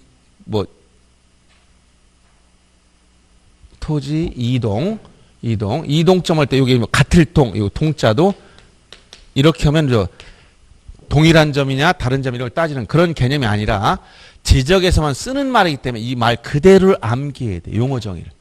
그래서 용어를 정확히 알면 특히 민법에서 개념을 공부할 때 그 개념에 대한 정의를 정확히 알면 공부하는데 큰 도움이 됩니다. 용어 정의할 때 토지 이동이라는 말이 나면 항상 첫째 이 말을 기억해야 돼. 토지 표시를 토지 표시 방금 전에 몇 가지 했다고 되겠지? 6가지. 그러니까 토지 표시 소재, 지번, 지목, 경계, 좌표, 면적 이 6가지만 그래. 요거를 새로 정하거나 새로이 정하거나 변경하거나 말소하는 거. 요 3가지 개념을 새로이 결정한다, 새로 정한다, 변경한다, 말소한다. 이 3가지 요소가 같이 나와야 돼. 그래서 토지 표시가 아닌 거 이것은 새로 정하거나 변경하나 말소하더라도 토지 이동이 될 수 없고 토지 표시를 새로이 정한다, 변경한다, 말소한다. 이 3가지 개념 요소가 다 들어가 있어야 돼. 용어 정의에서. 그럼 예를 들어서 토지 표시가 6가지 있다고 했으니까 소재, 지번, 지목, 경계, 좌표, 면적 이 6가지인데 이거를 새로 정했다, 변경했다, 말소하는 일이 생기면 토지 이동이라고 하는 거예요. 그러면 여기 없는 것 중에 만약에 공시지가를 변경해서 토지 이동입니까 아닙니까? 이 토지 표시가 아니잖아 이거는. 그러니까 아무리 새로 정하고 변경하고 말소해도 토지 이동 될 수 없는 거. 소유자 변경이 생겨서 소유자가 변경됐다. 토지 이동입니까? 소유자는 토지 표시가 아니잖아. 소유자 주소를 바꿨어. 주소 변경. 이동입니까? 주소는 토지 표시가 아니라 했지. 지번만 있다 했지. 지번과 주소는 완전히 다른 거예요. 아시겠죠? 네, 지번과 주소 착각하면 안 됩니다. 그래서 토지 이동이라는 말 쓸 때는 토지 이동. 요거 하나만 알고 와도 참 대단한 거야. 토지 이동을 배웠다. 우선 제일 공시법이 뭔가 공시라는 게 뭐냐? 이거부터 알고 갔잖아. 벌써 공시. 누가 공시법이 뭐냐면 그런 법은 없지. 지적과 등기로 나눠졌고 거기 부동산 등기법, 구체적으로 공간정보의 구축 및 관리에 관한 법률 요게 있다. 요걸 공시에 관한 법령 이렇게 얘기하는 것뿐이다. 라는 얘기예요. 그리고 이런 용어 중에 토지 표시가 뭔지 아나 물어봤을 때 6가지. 이 6가지 가지수가 떠올라야 돼. 몇 가지? 6가지. 어떤 거? 소재, 지번, 지목, 경계, 좌표, 면적. 그럼 지적 문제는 어렵습니다. 다음 중 토지 표시가 아닌 것은 최근에 기출 문제들이야. 6가지 아닌 거 찾으면 되잖아요. 어려워? 쉽죠. 그러니까 내가 아까 뭐라 했어요? 12문제 중 10개 맞는다 했지? 물론 그렇게까지 쉽게만 다 내는 거 아니죠. 이런 것도 나오고 토지 이동이 아닌 거 이런 거 다 나와. 근데 이건 기본 원리 개념을 정확히 알으면 간단한 그냥 아는 거예요. 근데 이런 걸 체계적으로 공부 안 하면 어렵지. 아무리 쉬워도 내가 알아야 쉬운 거지 모르는 사람한테는 어렵지. 이게 도대체 무슨 말이냐 난 모르겠다 읽어도 이렇게 되는 거겠죠. 그 다음에 이제 토지 이동 사유 중에서 이제 등록 전환 이런 거 몇 가지만 봅니다. 등록 전환. 자, 오늘 중요한 거 소관청. 자, 토지 표시. 그 다음에 토지 이동. 아주 이런 중요한 단어들 몇 개 보는 거예요. 아주 중요한 단어들, 용어들입니다. 그 다음에 뭐라고? 등록 전환. 여러분들 등록 전환이 무엇입니까? 물어보면 등록을 전환하는 것이 빵점이야. 그럼 물어보질 않지. 등록 전환이 되려면 기본 개념을 항상 정확히 알아야 돼. 임야대장, 임야도에 등록된 토지를. 임야대장, 이건 세트로 따라간다 했지? 임야도에 등록된 토지를 어디로? 토지대장 지적도로 옮겨 등록한다. 토지대장 지적도에 이렇게 옮겨 등록하는 것. 이걸 뭐라고 한다? 등록 전환. 반드시 순서가 맞아야 돼. 순서가 이렇게 임, 토, 요 순서로 가야 되지. 거꾸로 얘기하면 무조건 또 틀려요. 토지대장 이렇게 하면 안 돼요. 임, 토, 임야대장, 임야도에서 토지대장 지역도 순서로 가야 돼. 거꾸로. 이렇게는 올 수가 없어. 왜냐면 비가역적, 불가역적이야. 예를 들어서 세종시가 여기 기반이 형성돼 있지? 그러면 난 세종시가 마음에 안 들어. 그래서 계룡산을 떠다가 세종시를 덮어버려라. 할 수 있을까? 진시황이라면 가능할진 모르지만 현대적으로는 어렵다는 거야. 즉 우리가 이렇게 조그만 거 요즘에 뭐 웬만한 산도 아니야. 이거 임야. 인근 임야를 관계 법령에 따라 여기를 형질 변경 개발해버렸어. 그래서 아파트 부지로 만들었어. 아파트 부지가 생겼어. 그럼 더 이상 아파트 질 땅이니까 임야가 아니지. 네. 그러면 요건 현재 임야대장에 등록됐는데 이렇게 되면 이건 임야대장에 등록되는 게 아니라 토지대장을 만들어 놔야 된단 말이에요. 알았어요? 그러니까 이렇긴 오지만 아파트를 다 없애고 다시 산을 만들어? 있을 수 없어. 그러니까 등록 전환하면 반드시 순서가 어떻게 가야 된다? 임, 토, 임야대장, 임야도에 등록된 토지를 어디로? 토지대장 지적도로 옮겨 등록한다. 이렇게 얘기해야 되는 거예요. 순서가 정확하게 맞아야 된단 말이에요. 아시겠죠? 이걸 뭐라고 한다? 등록 전환. 그래서 등록을 전환한다는 그런 사람은 다 낙방. 임토, 등록 전환하면 임토 순서가 딱 튀어나와야 돼. 자, 그 다음에 특수한 것 중에 축척 변경. 그럼 여러분들이 거기 축척 변경이라는 말이 무엇이냐? 아까 축척은 말했죠. 축척이라는 말, 일상적으로 뭐야? 이건 줄인다는 거지? 실제 거리를 도면상의 거리를 줄인 비율을 축척이라고 그래요. 그래서 자, 토지를 등록하려면 그대로 그릴 수 없는 이유 아까 얘기했죠? 땅만 종이가 없다 했어. 그러니까 줄여야지. 이 종이가 적으니까. 그래서 축척은 실제의 거리 분의 도상 거리 비율을 말하는 거예요. 도상 거리 비율. 이 비율이 축척입니다. 지적에서 쓰는 축척은 총 7가지가 있고요. 제일 큰 게 아까 500분의 1부터 제일 작은 게 6,000분. 여러분 축척이 예를 들어서 이거 처음 하는 사람 이것도 헷갈려. 어디가 큽니까? 물으면 어떤 사람은 숫자 이게 크다고 하지만 그게 아니에요. 축척은 이걸 분모가 작아야 대축척. 작으면 이건 작은 거예요. 알았어요? 상대적인 거지. 크다 작은. 이거는 만약 2400분의 1보다는 여기가 더 크고 여기가 더 작은 거지. 상대적인 거니까. 그렇죠? 많이 줄인 쪽으로 갈수록 작은 축척. 덜 줄였으면 이게 큰 축척. 제일 큰 게 500분의 1이야. 이해됐죠? 그러면 자 지금 요 중요한 용어가 또 하나 나와서 뭐라고? 지금 축척 변경. 축척 변경이란 축척을 변경하는 게 아니고 축척 변경이란 축척을 바꾼다는 얘기 아니에요. 반드시 이런 말이 나와야 돼. 첫째, 지적도에서. 자,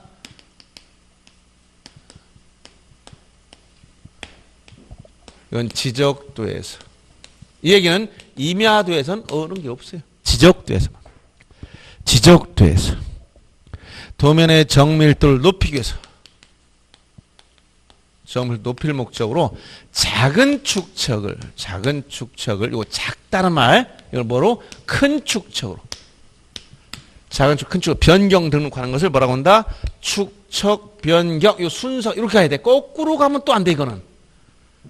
작은 축척을 큰 축척으로. 그럼 작다는 거 아까 뭐라고 했어? 아까 예를 들어서 2400분의 1을 만약에 500분을 바꿨다. 이건 작은 축척을 큰 축으로 바꾼 거지. 알았어요? 뭐 1200분의 1을 500분을 바꿨다. 다 작은 축척 큰 축으로 바꾼 거예요. 이 순서로 가는 걸 말하는 거예요.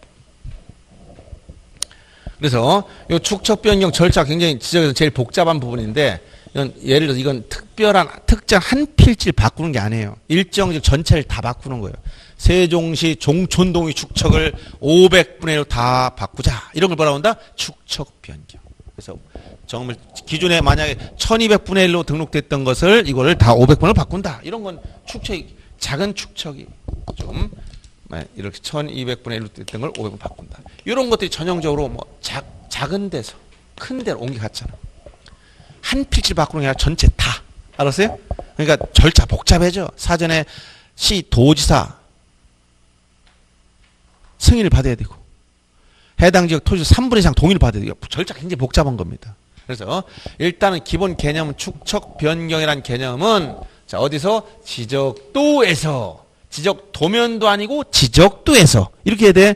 용어 왜 그러냐? 자 도면이 자 참고로 지적 공부 중에 도면하면 여기에 지적도하고 임야도가 있는 거예요. 근데 요 도면이란 말은 무엇을 줄인 말이냐면 지적 도면을 줄여서 도면이라고 했어. 다시 한번 지적 도면을 줄여서 뭐라고 한다고? 도면. 지적 도면 이거 줄여서 뭐라고? 도면. 도면 뭐가 있다고? 지적도와 임야도가 있어. 그러면 지적 도면이란 말과 지적도는 같은 말이에요? 다른 말이에요? 다른 말이잖아. 도면 속에 지적도 임야도가 있기 때문에 이건 이 중에서 도면에서 그런 게 아니라 뭐라고? 지적도에서 이렇게 했잖아. 임야도가 아닌 지적도에서. 임야도에서는 축척 변경이라는 말이 없습니다. 지적도에서 도면의 정밀도를 높인다. 즉 어디가 정밀한 거야? 이게 큰 축척이 정밀한 거야.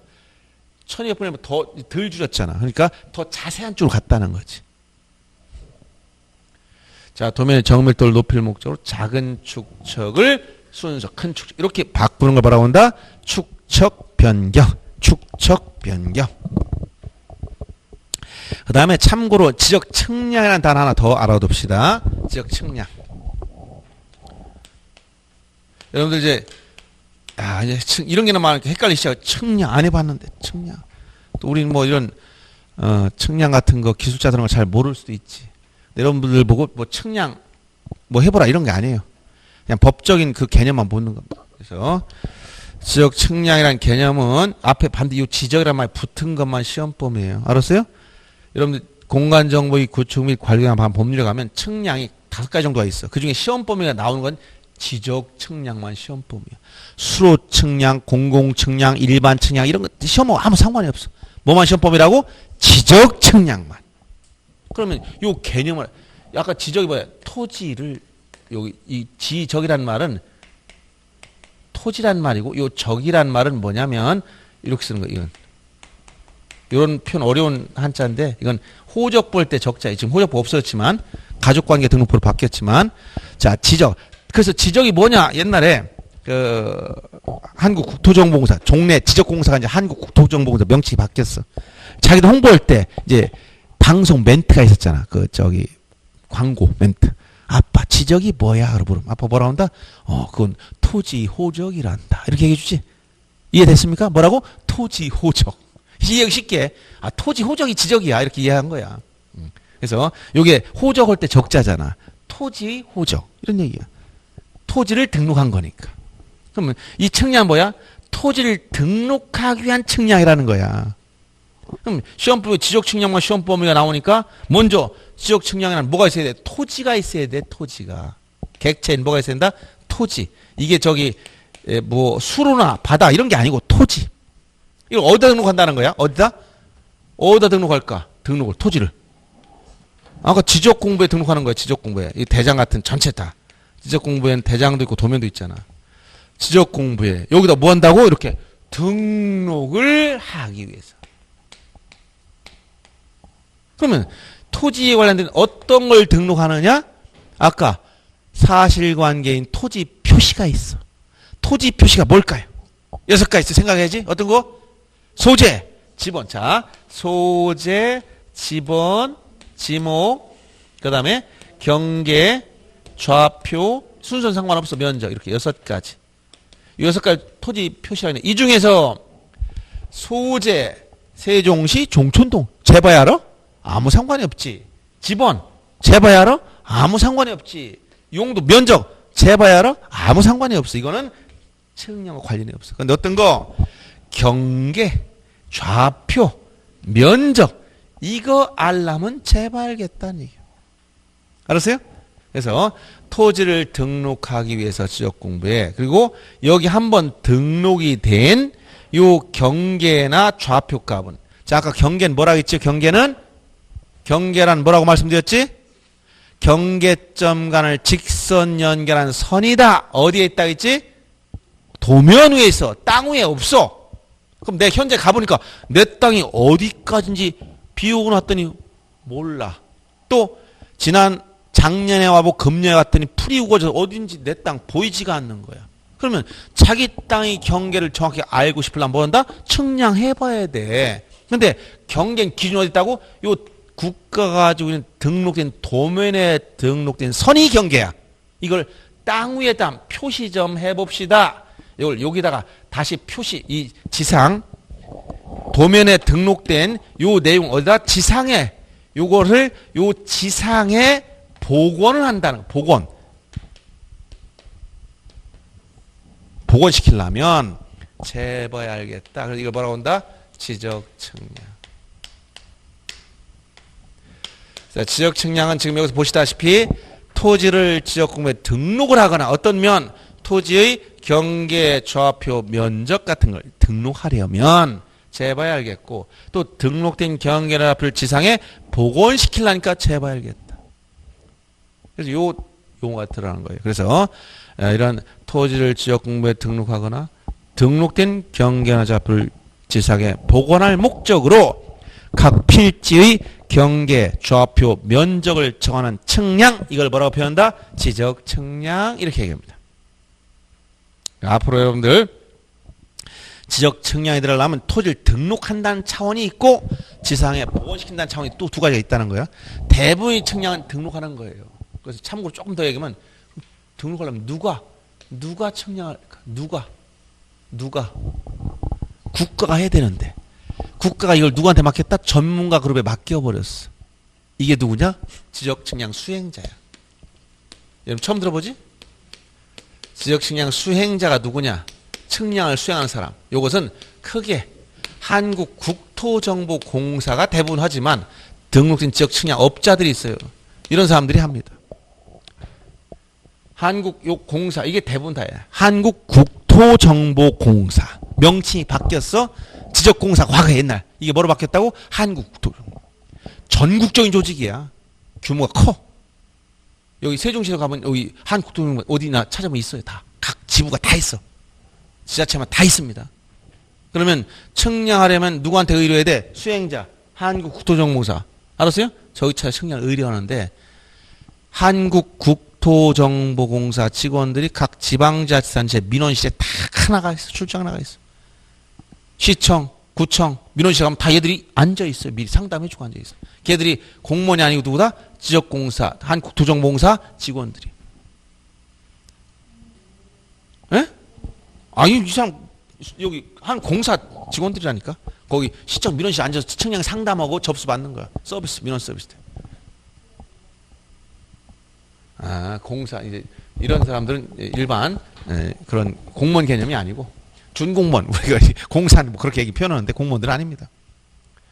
그래서 요 대부분 여기서 수행을 해서 얘들이 이제 측량하면 측량 성과가 나와. 결과물. 요걸 가지고 이걸 검사해서 정확하다고 인정할 때 이거 등록해 줍니다. 정확성 여부를 따져보고 이게 정확하다고 인정하면 국가가 여기다 등록해 주는 거예요. 그래서 측량의 기본 개념은 이렇게 요거만 정확히 알면 됩니다. 측량, 즉 어떤 측량? 지적 측량. 요게 시험범. 그냥 일반 측량 시험범이 아니고 지적 측량. 우리가 얘기하는 건 입이 아파서 다 말 못해 당연히 지적 측량만 말하는 거예요. 갑자기 내가 수로 측량을 의미할 것도 아니고 무슨 공공 측량하는 것도 아니고 지적 측량. 요것만 시험범이에요. 알았어요? 그래서 지적 분야는 시험에 빠지는 분이 많아요. 요 측량 분야는 요 지적 측량 하나밖에 안 들어가 있어요. 뭐라고? 토지를 지적 공부에 등록하거나 등록된 경계나 별 지상에 땅 위에 보관할 목적으로 요 각 필지의 어떤 거 경계, 좌표, 면적을 정하는 측량을 뭐라고 한다? 지적 측량으로 한다. 아시겠죠? 네, 그래서 오늘 했던 용어들 몇 개 보겠습니다. 아까 뭐라고? 지적 공부 8가지. 그 중에 대장도 있고 어떤 거? 토지 대장, 임야 대장. 도면도 있고 지적도, 임야도. 요 일단 4개는 꼭 기억해 주고. 전사된 거, 즉 정보 처리 시스템에 기록자된 거. 그다음에 공유전 명부나 대지권 등록부, 그 다음에 대지권 등록부 이런 것들도 있긴 있어요. 그런 건 나중에 공부해도 돼요. 일단 지적 공부라 이렇게 표현하면 지적에 관한 공적 장부 몇 개? 8개. 그다음 토지 표시 몇 개 있다고 했어요. 6개. 뭐야? 소재, 지번, 지목, 경계, 좌표, 면적. 탁 튀어나와야 되죠. 이제 이게 자동으로 나오면 돼요. 나중에. 어렵지 않습니다. 그 다음에 토지 이동이 뭐라 했어요? 토지 이동이란. 토지 이동이란 토지의 표시를 새로이 정하거나 변경하거나 말소하는 것. 무엇을 새로 정했다고? 토지 표시. 토지 표시가 몇 개 있다고 했지? 6가지. 어떤 거? 소재, 지번, 지목, 경계, 좌표, 면적. 간단하잖아요.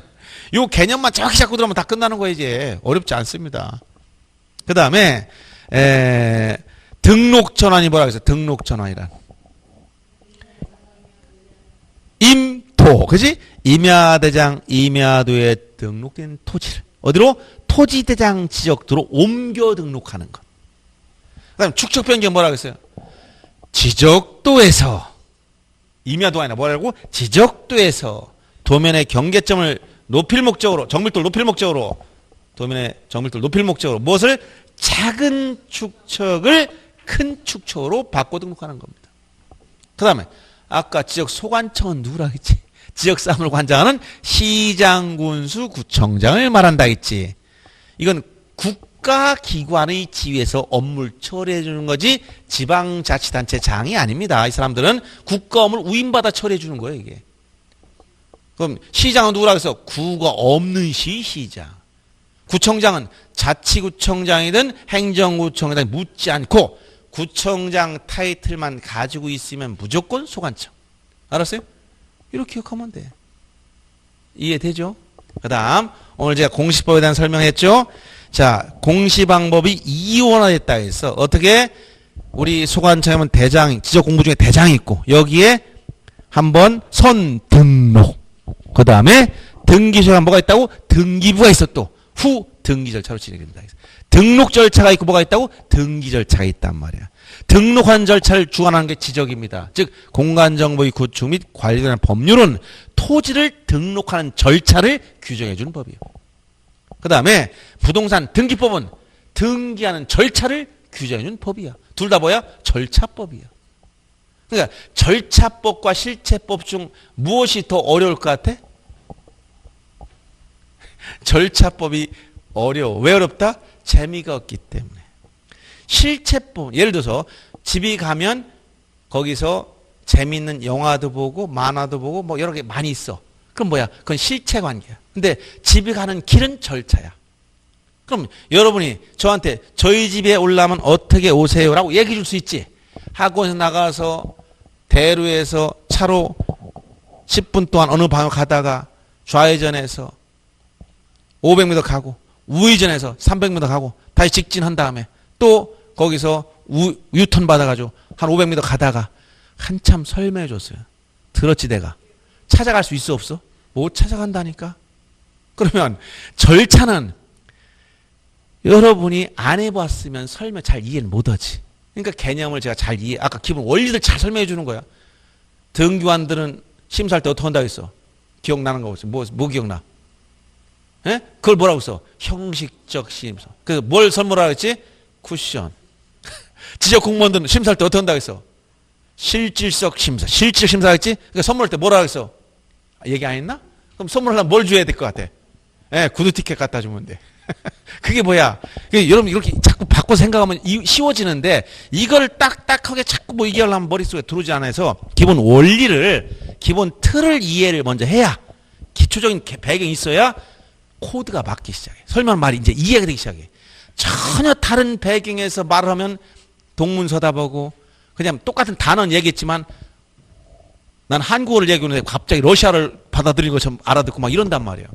그러니까 그거는 어떤 그 전체적인 틀을 설명해주고 원리를 알고 나서 말을 하면 서로가 전달이 잘 되는데 이 배경이 다른 상태에서는 얘기해봤자 전혀 딴 생각을 하고 있다니까. 난 이렇게 얘기했는데 저 사람들은 엉뚱한 말 받아들이고 있어. 그러니까 그건 뭐 이해가 안 되는 거예요. 그래서 입문 과정에서 해야 될 것은 기본 원리를 터득하고 나서 내용을 설명을 들어야 여러분들 이해하기 시작한다 이 얘기 해주는 거예요. 아시겠습니까?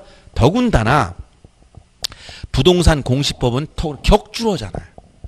격주가 이게 굉장히 어려운 공부입니다. 특히 올해는 또 세법도 어렵긴 했다고 그래. 그래서 뭐 세법 뭐 어렵게 내도 학교 가면 세무사한테 맡길 건데 그렇죠? 복잡한 거 세무사를 통해서 정리해야지 뭐 여러분 스스로 다 할 수는 없고 다.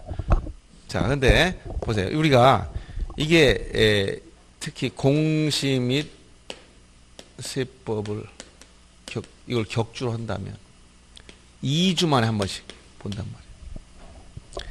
여러분들 2주 동안 제가 한 내용을 머리에 간직할 수 있겠습니까? 쉽진 않아요. 하루 지나도 생각 안 나.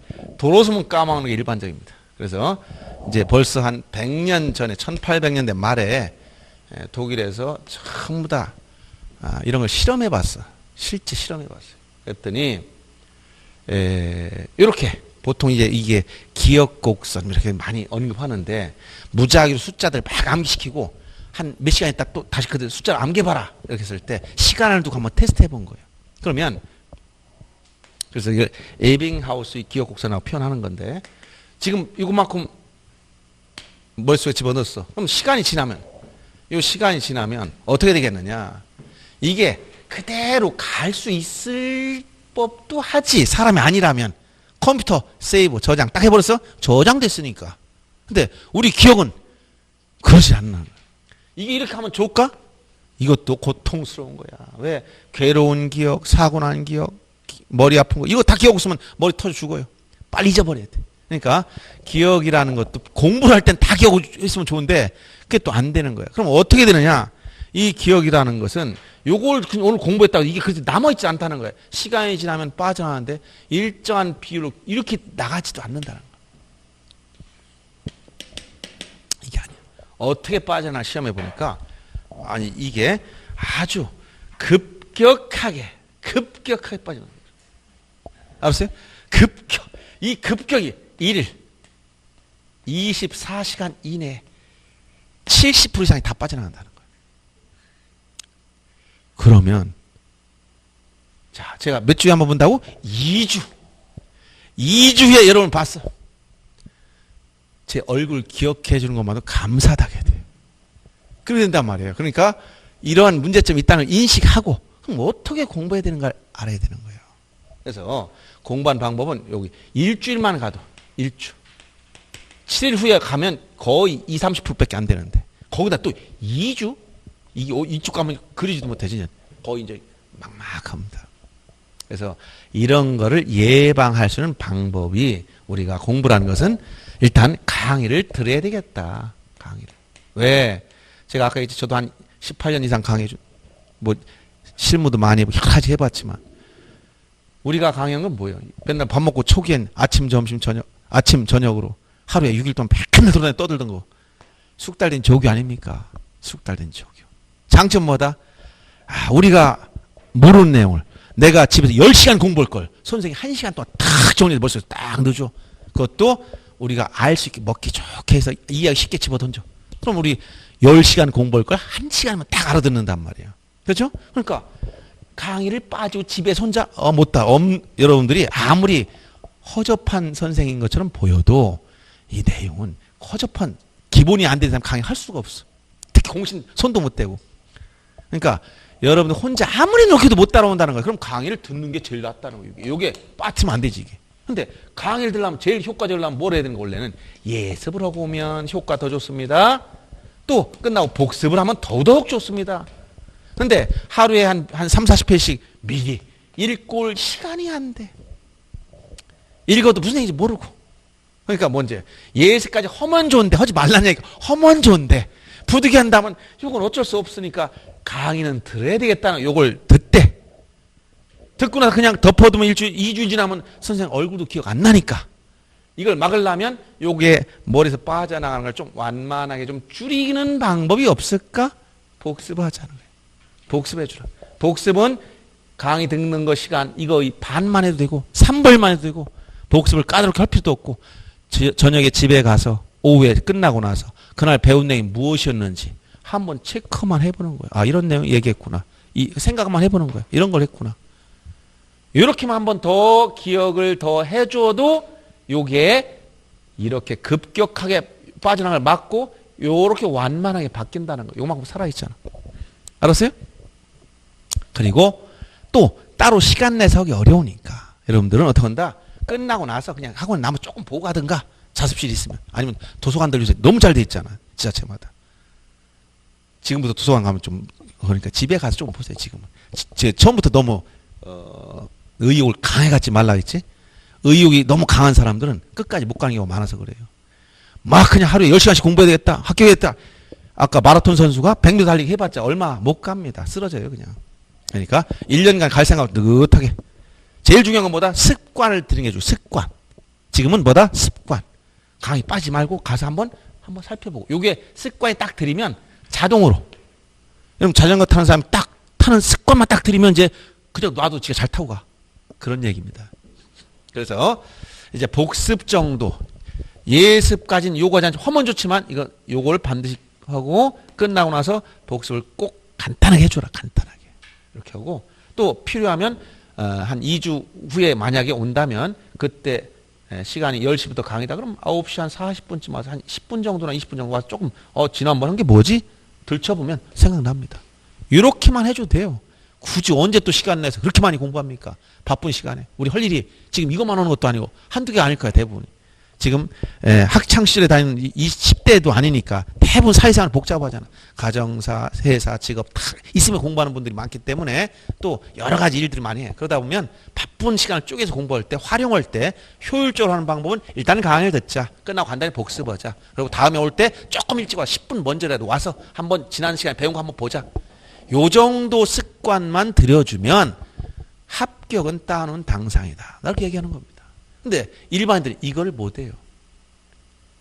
어떤 사람 책이 비슷해서 책도 구분도 못하고 그냥 같은 책 들고 다니는 사람도 있어. 맨날 공법만 들고 와. 왜 공짜만 보고 왔어요. 그러면 안 됩니다. 그래서 이렇게 여러분들이 이제 기본적으로 이제 시작하면서 이제 시험 합격으로 해서 출발하셨으니까 입문 과정에선 요 아웃라인과 공부한 습관 이걸 드리는 것을 길들이는 것을 목표로 삼아서 하시고 너무 처음부터 막 의욕 갖고 안 해도 괜찮습니다. 그래서 보통 한 11, 12월, 1월 정도 이 정도까지는 여러분들이 공부한 자세가 딱 확립되면 돼요. 안타가 앉아 있으면 굉장히 어렵다는 걸 아시고 적응을 잘 하시기 바랍니다. 아셨죠? 자, 오늘은 여기까지 하고 다음에 지적, 그 다음에 등계해서 입문 과정을 정리해 드리겠습니다. 자, 수고하셨습니다.